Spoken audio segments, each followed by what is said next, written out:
I have to tell you, describing my mother, it was one of my greatest challenges because many people who hear my story, they think, she wasn't a good mother. But she, my father gave me dreams and she gave me optimism.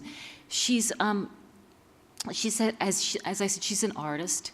And I offered to show her the book before publication, but she wasn't interested in reading it. She was in the middle of a really good John Grisham and took a pass on it.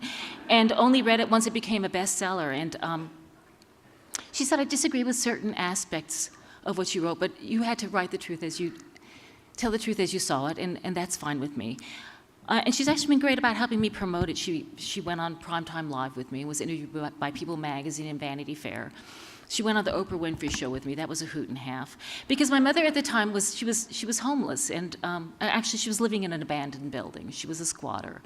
And Oprah flew us first class up to Chicago, put us up in a fabulous hotel. I was going to take my mom out to a restaurant the night before, but the flight was delayed, so I said, Ma, just order room service. And she said, I looked at these menus. These entrees are $38. I could never order a $38 entree. I said, don't worry, Oprah can afford it.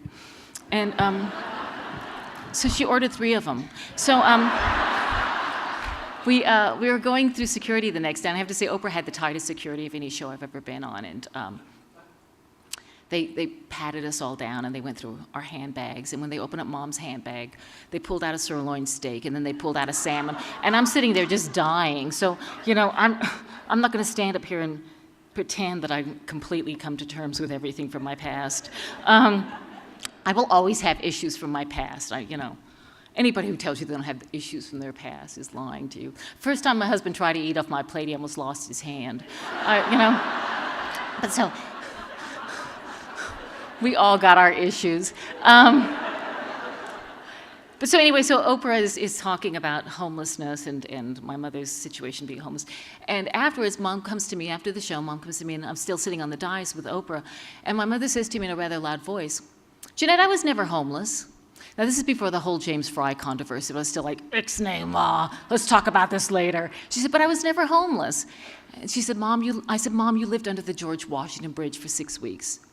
And she said, right, that was my home. And it's that sort of attitude that my mother has, I think, is both her greatest blessing and her greatest curse. She can put a positive spin on anything. And it got her through some very tough times, as all sort of defense mechanisms do.